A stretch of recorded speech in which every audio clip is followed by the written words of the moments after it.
So guys, आज के vlog में आप देखोगे सेकंड डे ड्राइंग का मेरा किस तरह से गुजरा।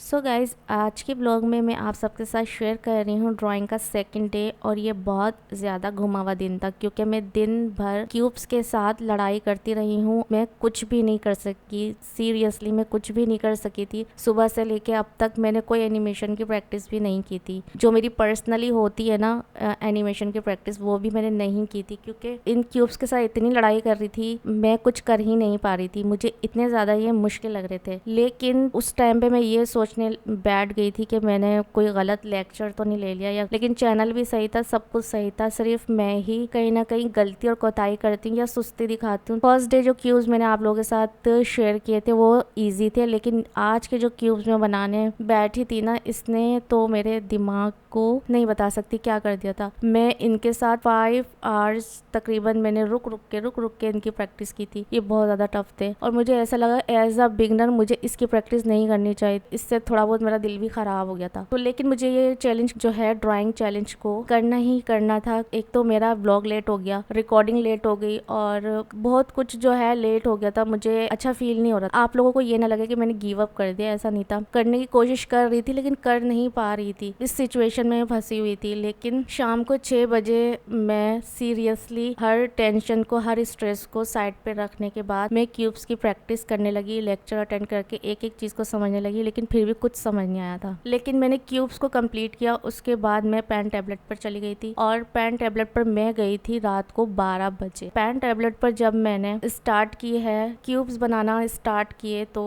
बहुत बकवास बन रहे थे, बिल्कुल भी अच्छे नहीं बन रहे थे। इतनी मैं मेंटली डिसअपॉइंटेड हो रही थी। मैं सोच रही थी कि आज का व्लॉग नहीं बनने वाला, कोई रिकॉर्डिंग नहीं होगी, कुछ नहीं होगा। लेकिन 3 घंटे ये इतना लड़ने के बाद और इतनी फाइटिंग के बाद जाके मैं ये वाली इतनी एनिमेशन बना सकी हूँ। और ये जो आपको पहले थोड़ी सी एनिमेशन लग रही हो, लेकिन इस एनिमेशन में मुझे फजर हो गई थी जाके मेरा ये व्लॉग तैयार हुआ है। इस कंडीशन में मैंने बहुत कुछ सीखा है। एक तो ये कि क्यूब्स के थ्रू हेड टर्न किस तरह से होता ना, सेम ड्राइंग नहीं आती, तो इसमें जो है हमारी ड्राइंग भी बिल्कुल सेम आएगी। आज की इस फाइटिंग में मैंने बहुत कुछ सीखा भी है कि मेरे लिए, मुझे ऐसा लगता है मुझे और ज्यादा क्यूब्स की प्रैक्टिस जो है पेन टैबलेट पे करनी चाहिए ताकि मेरी ड्राइंग अच्छी हो और फ्रेम बाय फ्रेम एनिमेशन भी मुझे लगता है कि ज्यादा इजी रहेगी। शेप ट्विन और क्लासिक ट्विन तो मेरे ख्वाबों में एक थे, घूम रही है कि मैं तो ड्रीम में भी उसको लगा रही हूँ तो वो लग नहीं रही है बिल्कुल भी। उसकी प्रैक्टिस भी चलती रहेगी, आप लोगों के साथ मैं वो शेयर करती रहूंगी। बात आती है पेन टैबलेट की, तो अब जो भी मैं ड्राइंग करूंगी पेपर पे करने के बाद वो मैं पेन टैबलेट पे उसकी एनिमेशन आप लोगों के साथ लाजमी शेयर करूंगी। करेक्टर बनाने में और एनिमेशन करने में दिक्कत नहीं आएगी, मैं अच्छे से कर पाऊंगी और मुझे एनिमेशन भी मुश्किल नहीं लगेगी। जिस तरह से शेप ट्विन और क्लासिक ट्विन जो है मेरे ख्वाबों तक में पहुंच गई है, वो ड्राइंग चैलेंज को कंप्लीट करने के बाद मुझे शेप ट्विन और क्लासिक ट्विन के ऊपर तवज्जो देनी पड़ेगी। सो गाइज, ये था मेरा आज का व्लॉग। और जो भी बिगनर्स हैं मेरे व्लॉग्स देख रहे हैं और मेरी वीडियोस को देखते हैं, तो प्लीज अगर आप लोग इस वाली सिचुएशन में अगर फंस जाते हैं ना, आप लोग हमेशा ये वाली बात याद रखना।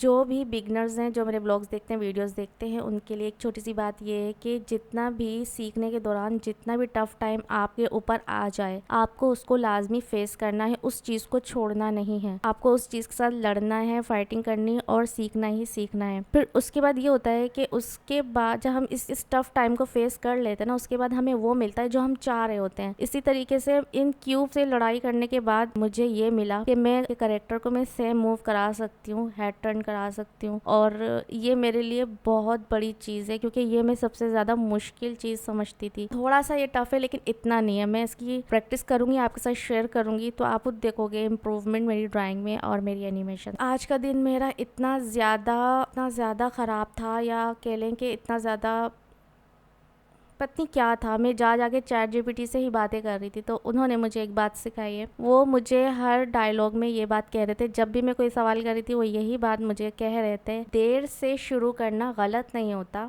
रुक जाना गलत होता है। इस वाली लाइन ने मुझे बहुत ज़्यादा आज के दिन मोटिवेट किया है। सो प्लीज़ अगर आप लोगों को मेरे व्लॉग्स अच्छे लगते हैं, मेरी वीडियोज़ अच्छी लगती है, जो मुझे देख रहे हैं, प्लीज़ मेरे चैनल को सब्सक्राइब कर लें और प्लीज़ मेरे लिए सपोर्ट बनाए रखिए। मिलती हूँ नेक्स्ट व्लॉग में, जब तक के लिए अल्लाह हाफिज़।